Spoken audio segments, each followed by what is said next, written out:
programa Saber Direito desta semana é com o professor André Lopes. O curso é sobre direito constitucional. Tem dúvidas sobre o assunto? Mande um e-mail para nós, saberdireito@stf.jus.br.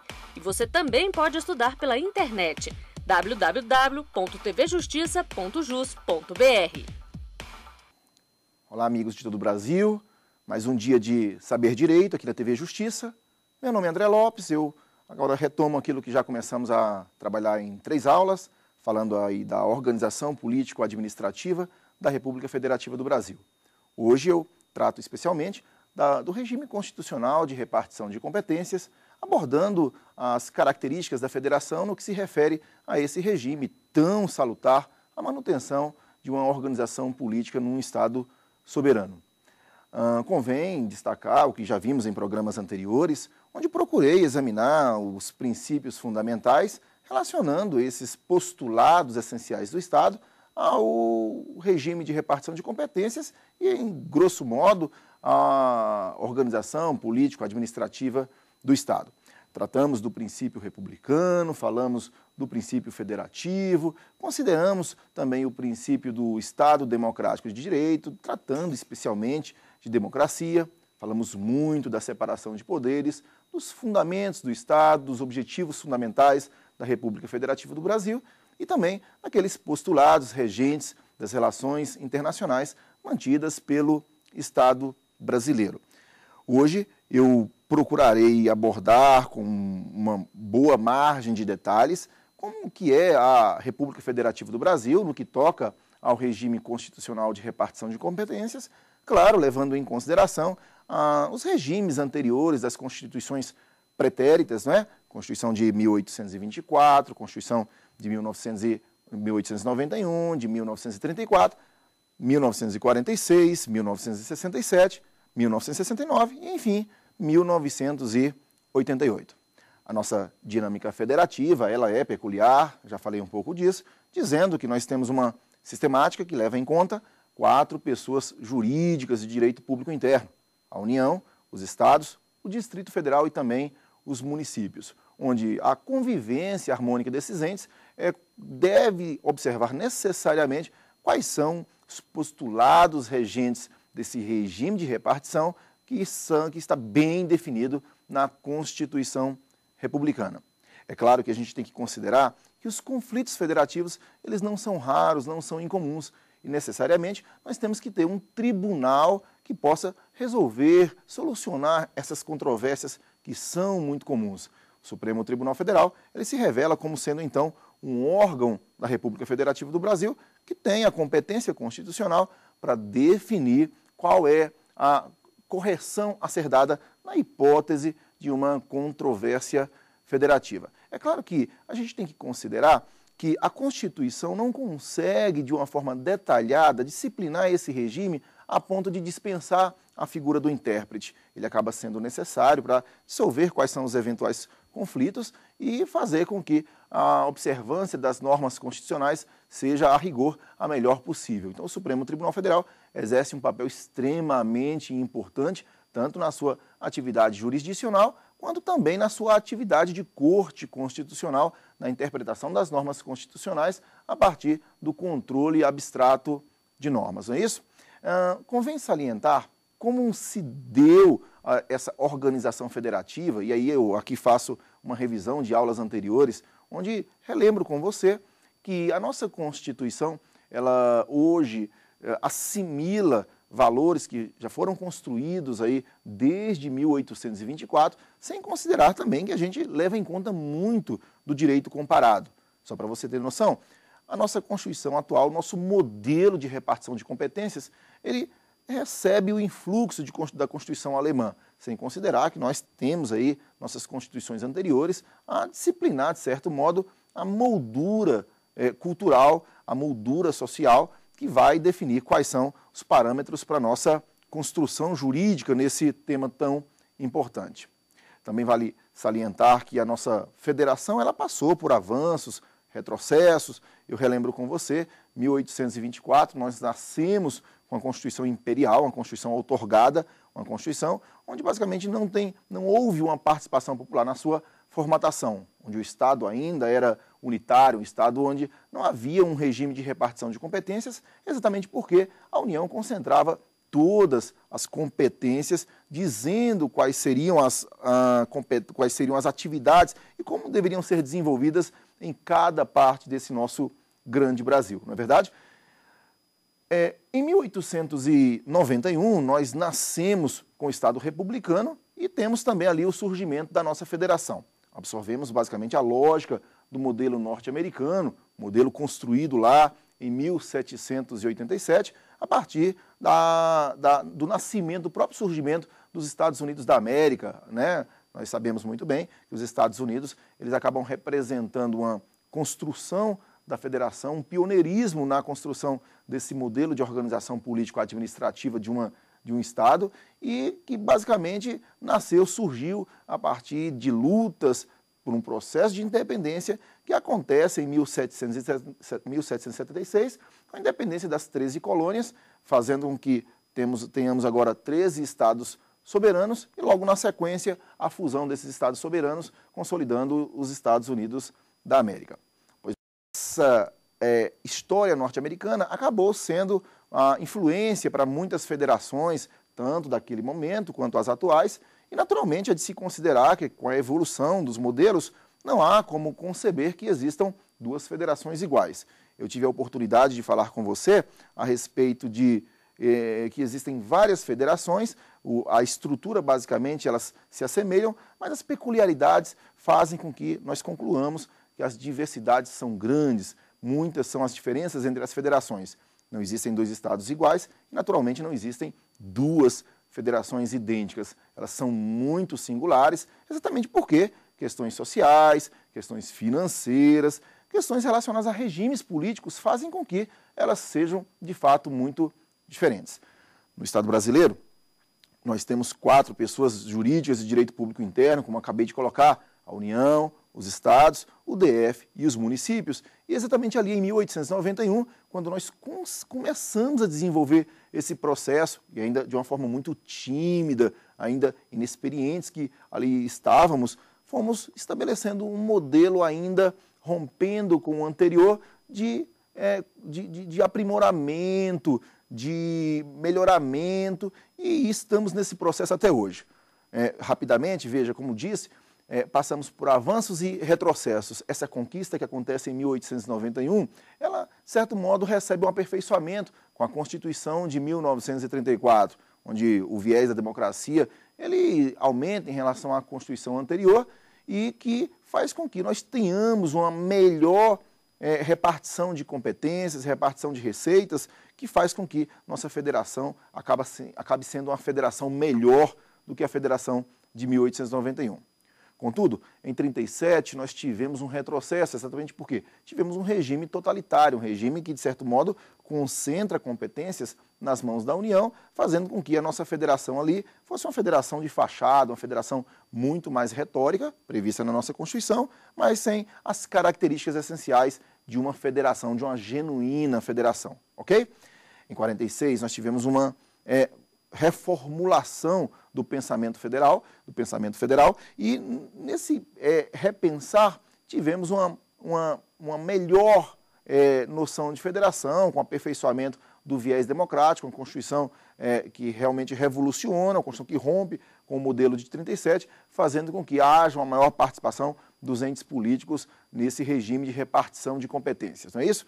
Pois bem, ocorre que com o golpe de 64, nós temos na sequência a formulação da Constituição de 1967 e a emenda de 69. A 69, você sabe, é uma Constituição curiosa. Há quem diga na doutrina que se trata de uma verdadeira Constituição, a despeito de ser uma emenda à Constituição de 67, representar, na verdade, uma alteração à Constituição de 67, mas exatamente porque a modificação foi extremamente grande, né, há quem considere uma verdadeira Constituição, uma Constituição diferente da Constituição de 67. De qualquer forma, é importante consignar que nós ali tivemos um processo de retrocesso, onde o modelo federal acabou sendo muito mais retórico, exatamente porque nas mãos da União ficaram as competências de gerenciamento do Estado brasileiro, onde União, onde Estados membros, Distrito Federal e municípios perderam, de certo modo, suas atribuições, aquelas atribuições resultado de conquistas anteriores, pequenas que tenham sido, ok?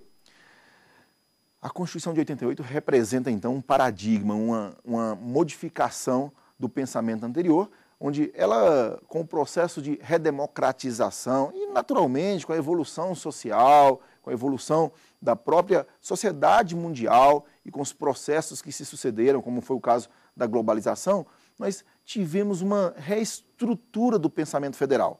A Constituição de 88, ela apresenta as 4 entidades federativas, todas elas dotadas de autonomia. Nós vimos que a autonomia é uma marca do modelo federal e que essa autonomia ela ficou muito bem evidenciada no modelo de 1988, com o regime de repartição de competências, que eu quero dizer que não é perfeito, que precisamos ainda aprimorar muito, que precisamos ainda melhorá-lo, fazendo com que os entes federativos hajam, dando aos súditos do Estado soberano aquilo que realmente a Constituição prometeu, fazendo valer os ideais de democracia, o postulado republicano, uma organização na sistematização dos poderes constituídos e, sobretudo, fazendo valer, concretizar os direitos fundamentais postos ali na Carta de 1988. Agora, aqui, a Constituição de 1988, que é uma Constituição inovadora, uma Constituição que realmente representa uma conquista, ao menos naquilo que ela expõe, naquilo que ela descreve,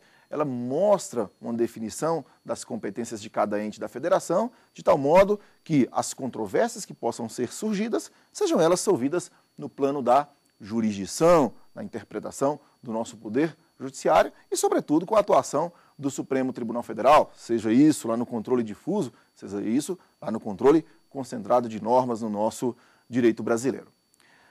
É verdade que eu não estou querendo dizer que a Constituição, na medida em que apresenta um regime de repartição de competências entre União, Estados, DF e municípios, o fez de tal modo a prestigiar as entidades de modo isonômico. Ainda concentramos muito nas mãos da União uma grande parte das competências para gerenciar serviços, para legislar sobre questões de interesse do nosso Estado. Na verdade, a nossa federação ela é uma federação assimétrica, onde nós não temos uma igualdade plena entre os entes da federação no que toca ao volume de competências dado a cada um. E aí é importante que a gente tenha em conta qual foi o critério utilizado pelo Constituinte para fazer esse regime. O Constituinte, naturalmente, quando definiu as competências do DF, definiu as competências do município, definiu as competências dos Estados-membros e definiu as competências da União, obviamente, levou em consideração o quê? Critérios, fez com que a federação fosse construída a partir de experiências anteriores, mas, sobretudo, levando-se em consideração as capacidades dessas pessoas políticas, historicamente conhecidas, e também levando em consideração as dimensões territoriais desse Estado brasileiro. É importante que a gente tenha em mente que a União concentra grande parte das competências do Estado brasileiro, e isso em razão de uma história que vem aí basicamente próxima de 200 anos e um ente que tem uma alta capacidade financeira, isso quando comparamos com os estados, com o DF, com os municípios, onde, por exemplo, esses últimos, por exemplo, são deficitários no que toca a finanças, no que toca a tributação. É importante que a gente tenha em conta que é preciso reformular esse modelo, que esse modelo realmente se revela defasado, é o modelo que precisa ser repensado estruturalmente. Eu costumo dizer que é o melhor modelo de uma Constituição, a melhor escolha para a organização político-administrativa é de fato federal, sobretudo quando levamos em conta um Estado de dimensões territoriais como é o Estado brasileiro, um Estado que tem aí aproximadamente 9 milhões de quilômetros quadrados. Se é assim, se o modelo federal é o modelo que mais se ajusta, que mais se adequa às nossas necessidades, ele precisa ser repensado no que diz respeito a fazer com que os municípios tenham muito mais competências, que os estados tenham muito mais competências, ou pelo menos tenham mais recursos para concretizar as atribuições que lhes foram dadas pela nossa Constituição. Mesmo porque não há como se considerar um modelo perfeito, um modelo ideal, sem que nós tenhamos uma renda, uma capacidade financeira e econômica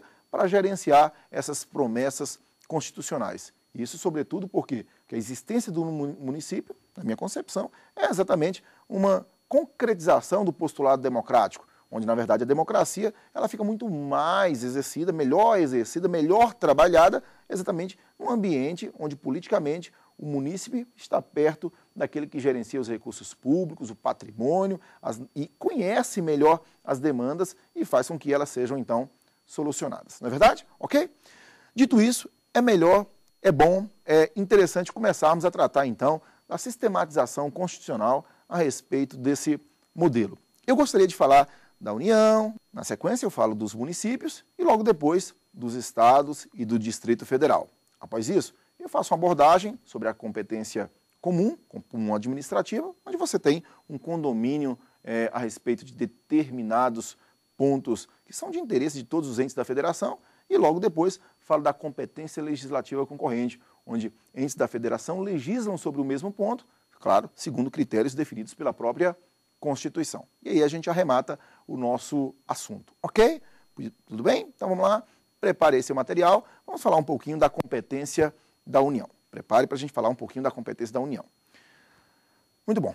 A União, meus caros, como disse antes, foi o ente da federação posto na nossa Constituição de 88 e em todas as anteriores, tratando exatamente de temas que são de interesse predominantemente nacional.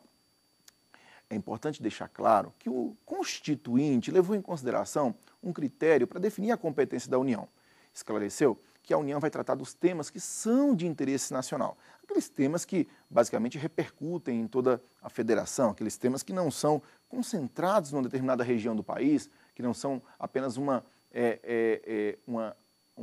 peculiaridade de um determinado município ou mesmo de um certo estado. São temas que ultrapassam fronteiras, dizem respeito àqueles que estão no norte, dizem respeito àqueles que estão no sul, àqueles que estão no oeste e também no leste. Então é importante que a gente considere que a União concentra uma boa parte das competências no nosso Estado soberano. Se você considerar a nossa Constituição, ela tem o artigo 21 e o artigo 22 definindo formalmente quais são as competências da União, dizendo exatamente que a União trata de interesses que são macro, interesses que repercutem em toda a esfera da federação. Eu costumo dizer, então, que é importante a gente conceber que a União trata de interesses nacionais e, se é assim, os municípios tratam de interesses locais, interesses mais comunitários, em regiões significativamente menores sob a perspectiva populacional e sob a perspectiva territorial. Isso torna muito fácil, então, distinguir o que é o interesse da União daquilo que é interesse do município e faz com que a gente consiga bem definir as diferenças entre o artigo 21 e 22, que trata da competência da União, com o artigo 30, que trata das competências dos municípios. Perceba que eu quero aqui enfatizar as diferenças do artigo 21, para as diferenças 21 e 22, para o artigo 30, para depois tratar dos estados e do Distrito Federal. Então, essa técnica acaba melhorando a tua compreensão. Então, é importante que a gente tenha em conta a diferença entre União e município no que se refere aos assuntos tratados por estes entes da federação, ok? Antes de começar especificamente tratando da competência da União, detalhar as competências da União, eu queria chamar uma pergunta, a pergunta do nosso público, aquele pessoal que realmente questiona, quer saber a respeito da competência do regime constitucional de repartição de competência. As dúvidas são comuns a respeito de um tema que é realmente complexo e eu queria chamar a participação do público, ok? Vamos lá, então? Olá, professor André. Me chamo Marcelo Nogueira e eu tenho uma dúvida. No Brasil, a primazia da competência da União revela sua supremacia sobre os demais entes da federação? Pois é, André, a tua pergunta ela é uma pergunta que é uma pergunta de interesse e é uma pergunta que é muito comum. Ela é normalmente feita exatamente porque as pessoas associam a União a um ente hierarquicamente superior aos demais. Talvez exatamente por conta daquele número de competências que ela possui. Essa construção ela está equivocada. A União não se revela como um ente superior. Exatamente porque os entes da federação, como a gente já viu na aula anterior, eles são dotados de autonomia. Autonomia política que é representada pela capacidade de autoadministração, autogoverno, auto-organização e legislação. Se é assim, o que na verdade nós temos é um regime de repartição de competências onde leis federais existem paralelamente a leis estaduais, leis distritais e também leis municipais. Ora, dessa forma, não há como se falar numa hierarquia da União sobre os demais entes da Federação. O que, na verdade, existe é uma boa divisão de repartição de competências, onde o ente não vai se imiscuir em tarefas que são do outro. André, é importante que a gente deixe isso muito claro. A União, como já coloquei em aulas anteriores, já porque ela não é dotada de soberania, ela é dotada, sim, na verdade, de autonomia, ela está em paralelo com os demais entes da Federação. Hierarquia, então, não existe. Então, é muito interessante que a gente saiba que uma lei federal pode ser declarada inconstitucional se versar sobre questões que são do interesse municipal, se versar sobre questões que são do interesse estadual ou mesmo distrital. E o contrário também. É importante que a gente tenha em conta que cada ente trata daquilo que lhe foi conferido pela nossa moldura constitucional, que é quem realmente define competência, que é quem realmente define quais são os quadros de atuação de cada ente da federação. Então não há que se falar em supremacia, André. É assim que se falar em regime de repartição, de cooperação e, sobretudo, de equilíbrio. Ok? Olha lá. Então vamos continuar nosso trabalho. Eu queria tratar essencialmente dessa competência da União, queria conversar com você sobre como foram construídos os artigos 21 e também o artigo 22. Pegue a sua Constituição, queria que você visualizasse, e é importante que você analise essa matéria, esse conteúdo, a partir da leitura dos dispositivos constitucionais. Eu vou começar com o artigo 21, gostaria muito que você olhasse o seu artigo 21, pegue seu artigo 21 e perceba que ele começa, compete à União. Ele apenas fala, compete à União. E lança ali em 25 incisos competências que são da União, exatamente definindo temas que são de interesse nacional. É importante que você tenha a noção de que nesses 25 pontos nós temos de fato interesses nacionais.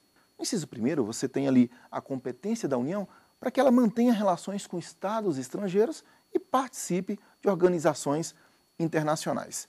Depois você tem ali a União, basicamente, definindo a declaração de guerra, a celebração de paz, a União definindo em que circunstâncias nós vamos ter a possibilidade de que forças estrangeiras transitem no território brasileiro ou mesmo permaneçam nele temporariamente. O curso de moedas, a definição da moeda, nós vamos ter a legislação, nós vamos ter a definição da definição do estado de sítio, do estado de defesa, a intervenção federal, nós vamos ter certos temas que são, sim, de repercussão nacional. Naturalmente, nós temos que estar preparados para conceber aquilo que é de interesse nacional, diferenciar daquilo que seja de interesse local. O artigo 21 evidencia muito essa questão da predominância do interesse nacional sobre os interesses locais, fazendo com que ali se tenham as competências que são, de fato, da União. Dentro dessa perspectiva, eu vou recomendar a todos vocês a leitura de cada dispositivo, exatamente porque, fazendo isso, você consegue visualizar de uma forma muito nítida a distinção entre a competência da União e a competência do município. A competência da União, então, se afigura nessa manutenção, nessa organização do interesse nacional. É muito comum, na doutrina, isso é colocado, que o artigo 21 versa sobre a atividade administrativa da União, onde a União faz a execução de serviços, onde a União trata essencialmente daquela prestação de serviços que é concretizada mediante políticas públicas, políticas que é normalmente feita pelo Poder Executivo, pelos gestores, com a participação naturalmente de outros atores no cenário nacional. São diversos os órgãos que tratam daquilo que está ali colocado no artigo 21. Óbvio que se afigura marcante a presença do Poder Executivo, que é exatamente aquele que gerencia essas políticas públicas, é aquele que define o comportamento nacional a respeito de determinados temas, como as grandes licitações sobre serviços, é o caso da telefonia, é o caso do serviço postal, é o caso da energia elétrica, o regime de águas no Brasil, é o caso, por exemplo, da definição a respeito de nacionalidade, a respeito de cidadania, naturalização. Então, ali no artigo 21, nós temos as chamadas competências administrativas da União, as competências de execução de serviços públicos de interesse nacional. Também convém salientar que aquelas competências que estão definidas no quadro do artigo 21, elas são insuscetíveis de delegação. Não há como considerarmos que aquilo que está definido no artigo 21 possa ser suscetível de delegação política, ou seja, não pode haver transferência de responsabilidades para estados, para DF e para municípios. Já porque a própria Constituição, primeiro, porque não fez nenhuma referência nesse sentido, por outro, definiu que aquela competência devesse ser exercida pela União, sem que houvesse a possibilidade, a construção que fosse, que um Estado pudesse, de alguma forma, gerenciar algum serviço dessa natureza, algum serviço de interesse nacional. Na verdade, então, tratar desses assuntos, dizer atos administrativos, atos políticos, atos diplomáticos, é uma competência da União. É inconcebível nós pensarmos, por exemplo, um município declarando guerra, celebrando paz, ou mesmo permitindo que forças estrangeiras transitem no território brasileiro, definindo o estado de sítio, o estado de defesa, ou mesmo emitindo moeda. Então são temas que, na verdade, são da natureza da União discipliná-los. E se é assim, fica muito claro esse exercício mental que é a distinção entre as competências da União das competências do município. Então veja que o regime constitucional de repartição de competências ele acaba ficando muito claro na medida em que a gente consegue diferenciar as competências que são da União das competências que são, de fato, dos municípios. Depois a gente vai estudar as competências dos municípios e a gente vai verificar, concretizar ainda mais essa distinção. Naturalmente eu não vou fazer isso agora, porque eu preciso fechar as competências da União, sejam as administrativas do artigo 21 e agora as do artigo 22, essas que eu vou ver aqui no artigo 22. Então, só resumindo, é importante que a gente tenha isso. Lá no artigo 21 nós temos o quê? Competências que são da União, competências que são dessa pessoa jurídica de direito público interno, né? Dessa pessoa política dotada de autonomia política, dotada de capacidades de autoadministração, autogoverno, autoorganização e legislação. Competências que são insuscetíveis de delegação política, ou seja, são impossíveis de serem delegadas, transferidas em alguma medida aos estados, ao DF e também aos municípios. Logo, é muito comum que nós falemos que a União exerce essas atribuições com exclusividade. A própria doutrina fala competências exclusivas da União. Então, as competências que são exclusivas da União, aquelas competências de execução de serviços administrativas, competências materiais desenvolvidas pela União. Tudo bem? Pois bem, vamos então pensar na competência legislativa da União, que basicamente estão construídas ali no artigo 22.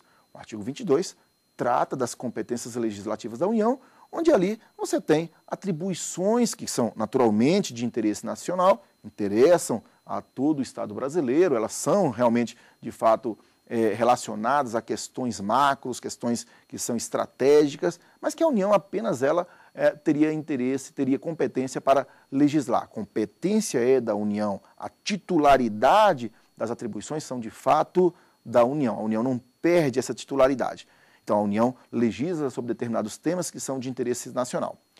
Por exemplo, o artigo 22, vamos tomar um artigo interessante, que é um inciso interessante, que é o inciso 1º, onde ali você tem competências da União para que ela legisle sobre direito comercial, direito civil, direito do trabalho, direito processual civil, processual penal, né? Direito marítimo, direito espacial, direito espacial. Então a União elabora normas regentes dessas temáticas em diversos assuntos, né? E ela acaba dizendo qual é a normatização no âmbito do território brasileiro a respeito desses temas. Dentro desse conteúdo, naturalmente se revelaria inconstitucional uma lei estadual, por exemplo, uma lei municipal, lei distrital, que versasse alguma medida sobre esses conteúdos. Ora, não é raro isso acontecer. Na vida prática, a gente que estuda a jurisdição, que todo dia lê a respeito de decisões do Supremo Tribunal Federal, decisões do STJ, tribunais superiores de um modo geral, decisões da segunda instância, decisões da primeira instância, nós acabamos sempre nos deparando com algum conflito federativo, conflitos em alguma medida que acontecem aí por questões que são tributárias, questões que são penais, onde, não raras vezes, um ente da federação se imiscui em tarefas que são do outro. O Estado versa sobre questões que são de interesse da União, o município versa sobre questões que são da competência da União, ou mesmo o contrário, não é? E aí é preciso que haja uma correção do desvio, da anomalia, e isso sendo feito pelo Poder Judiciário, notadamente pelo Supremo Tribunal Federal, nas competências que lhes foram dadas pela nossa Constituição. E aí, o que nós temos que entender? Que a competência do artigo 22 também é uma competência definida para a construção de temas nacionais, para a definição legislativa de interesses nacionais. Então, nós temos a participação do Poder Legislativo, do Poder Executivo, definindo aqueles assuntos, cada qual dentro da reserva que lhe foi colocada pela nossa Constituição. Então, o processo legislativo federal deve, sobretudo, observar esse regime de competências. Quando nós estudamos o processo legislativo e vimos ali competência para iniciativa de determinados projetos de lei, naturalmente, o legitimado à propositura de um projeto tem que levar em conta se o ente federado por ele representado, por ele ali defendido, naturalmente, se ele tem competência, legitimidade para postular a proposição legislativa. E, obviamente, isso passa por um campo intenso de debates, onde no Poder Legislativo e no Poder Executivo, pessoas devem estar preparadas tecnicamente para fazer essas distinções. Naturalmente, que eu estou colocando isso muito em tese, num plano prático, você vai acabar visualizando que as anomalias acontecem, não são raros os conflitos. Eu acabei de dizer que as controvérsias elas não são incomuns, então é muito comum que nós tenhamos, embora um debate intenso que aconteça no ambiente dos poderes legislativos, dos diversos poderes legislativos, dentro do Poder Executivo, com todos os aparatos que esses poderes constituídos possuem, ainda é comum não haver a filtragem, um filtro a respeito das impurezas que pudessem, aí, de certo modo, acometer esse sistema legislativo. Então, acaba sempre acontecendo, acaba sempre havendo desvios nesse regime federativo, nesse regime de repartição. É muito comum nós termos aí as anomalias consistentes exatamente nessa atuação de um determinado ente federativo naquilo que é, de fato, esfera de outro. E aí a correção jurisdicional se revela como sendo um imperativo lógico, necessariamente uma atuação para se corrigir a falha do sistema. Mas, pois bem, ali no artigo 22, o Constituinte tratou das competências legislativas da União, tratando de diversos assuntos. Muitos dos assuntos do 22 estão basicamente em sintonia com aquilo que foi dito pelo 21, lá na política de execução de serviços. Ali no artigo 21, como você viu, a União tem uma competência material, uma competência administrativa para tratar de assuntos no ambiente administrativo, político, diplomático e fazer valer aquilo que o Constituinte prometeu. Já no 22, nós temos a construção normativa desses assuntos, nacionalidade, cidadania, o nosso direito penal, o nosso direito processual, o nosso direito do trabalho, competência da União versar sobre eles. Ocorre que o Constituinte também deixou uma boa margem dentro desses assuntos que são da competência da União para que os estados pudessem legislar a respeito. Ora, André, mas a competência não é da União? Como é que os estados poderiam legislar a respeito desse assunto, já que eles não foram definidos como competentes para tanto?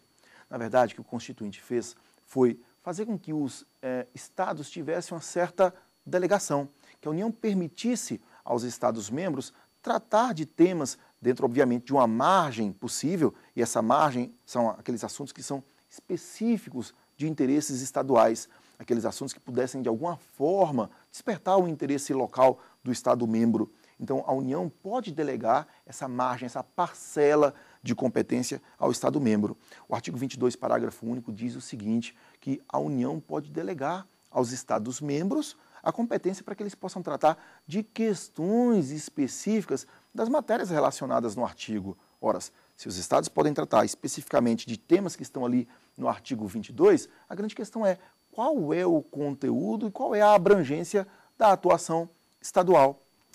Pois bem, os Estados podem sim tratar, mas vão tratar apenas versando sobre questões de interesse estadual, questões específicas. Logo, a União não está fazendo uma delegação total, abrindo mão da competência que lhe foi dada pela Constituição. A competência continua como sendo da União. A União é titular dessa competência e pode fazer o quê? Promover uma delegação aos Estados-membros.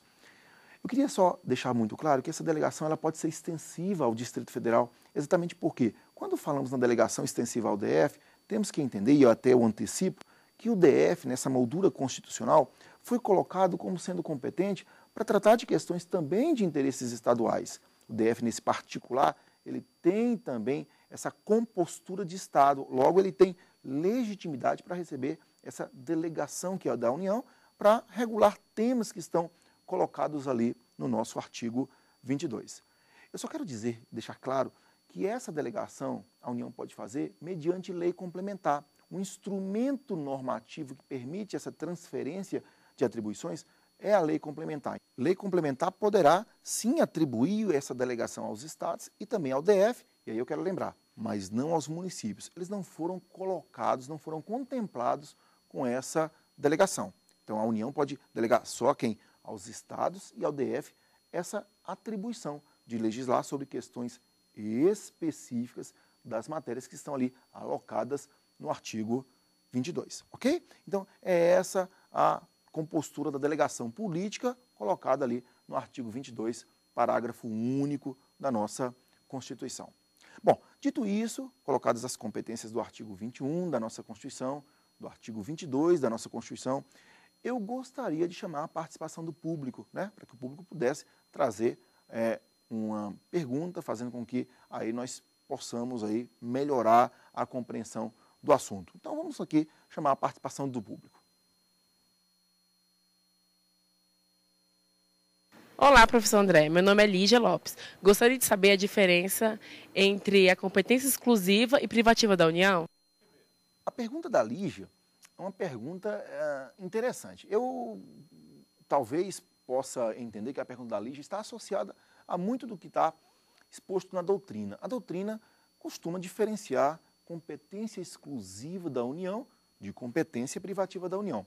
Não são raros os manuais que fazem essa distinção. Muitos deles falam da competência exclusiva da União, associando isso ao artigo 21 de nossa Constituição. E, naturalmente, a competência legislativa privativa ao artigo 22 de nosso texto constitucional. Vejam só, o artigo 21, o texto do dispositivo, o texto do caput do 21 compete à União, ao passo que o artigo 22 compete privativamente à União. E aí a doutrina faz então a distinção entre competência exclusiva e competência privativa da União. Ô Lígia, vamos então comentar o seguinte. O artigo 22, quando faz a expressão competência privativa, e lá no parágrafo único permite a delegação, a doutrina, a partir disso, constrói uma relação entre a expressão competência privativa e a delegação. Essa construção relacionada ao artigo 22. E como não há essa delegação prevista no artigo 21, ali então a doutrina usa a expressão competência exclusiva para fazer a distinção. Olívia, com muito respeito ao que fala a doutrina, ao que expõe nossos doutrinadores que defendem essa postura, eu não posso concordar com ela. Na verdade, a expressão competência exclusiva não se distingue ontologicamente da expressão competência privativa. Na verdade, são expressões sinônimas, privativa e exclusiva, dentro desse contexto, acabam se revelando como expressões idênticas. Na verdade, se não há distinção entre competência exclusiva e competência privativa, então o que há? Há uma distinção entre aquilo que pode ser delegado e aquilo que não pode. Ou seja, há uma distinção entre aquilo que é competência do artigo 21 e aquilo que é competência do artigo 22. O artigo 22 tem delegação porque há uma previsão expressa lá no seu parágrafo único. Já naquilo que diz o parágrafo, naquilo que diz o artigo 21, não há que se falar em delegação, exatamente por ausência de previsão normativa nesse sentido. Então, a distinção ela é desnecessária e cá entre nós, Lívia, para mim, até de certo modo, prejudicial, né? Então, eu prefiro ficar com os doutrinadores que defendem a postura segundo a qual não há diferença entre competência exclusiva de competência privativa. Há, na verdade, diferença entre aquilo que está posto no artigo 21 e aquilo que está colocado no artigo 22. E no artigo 22, nós, como vimos, temos a delegação possível aos estados e também ao Distrito Federal. Eu também queria salientar, Lívia, uma coisa que é muito importante. Veja, o artigo 21, nós temos ali 25 incisos definindo a competência material da União. No artigo 22, nós temos 29 incisos definindo a competência legislativa da União. Eu queria dizer, Lívia, que esses rols, eles não são exaustivos, eles não são taxativos, mas sim meramente exemplificativos. Sabe por quê? Porque, na verdade, o universo, a complexidade do regime federativo nunca toleraria a Constituição conseguir, de uma forma taxativa, expor todas as atribuições do ente da federação. As complexidades são grandes e não só isso, a evolução social que faz com que o direito tenha que estar atento a acompanhar, exige cada vez mais do intérprete um processo de ajustes, um processo de adequações. E, nesse sentido, a interpretação se revela como um instrumento essencial para que nós possamos ter uma harmonia nesse sistema, nesse modelo, fazendo com que nós saibamos o que é interesse nacional e distinguir daquilo que seja interesse local. Então, não são raras as questões que nós poderíamos separar a união de um município, por exemplo.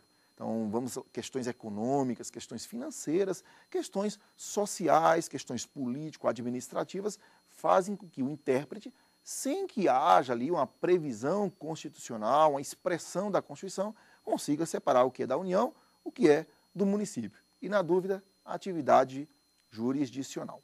Tudo bem assim? Ok. Eu queria, então, agora fazer um resumo, expor basicamente o que nós construímos na nossa aula de hoje, estipular basicamente quais foram as bases de nosso conhecimento, para que a gente possa aí arrematar o que a gente viu. Vamos fazer isso então? Ok? Então, muito bom. Pois bem, hoje a gente estudou o regime de repartição de competências. Começamos a tratar das competências da União, falando da distinção entre artigo 21 e artigo 22. Antes, porém, fizemos uma breve revisão daquilo que vimos nas aulas anteriores e estudamos basicamente a razão de ser desse modelo de repartição. Dissemos como que foi a evolução desse processo federal desde a Constituição de 1891, onde nós temos ali o surgimento de nossa federação, entendendo aí os avanços e retrocessos que se sucederam ali em 34, 37, 46, 67, 69 e agora com a Constituição de 1988. Depois disso, compreendemos o sistema adotado por nós. O modelo foi o da predominância de interesses, basicamente absorvido da ideia alemã, que também se estruturou lá dentro daquela construção pioneira dos norte-americanos.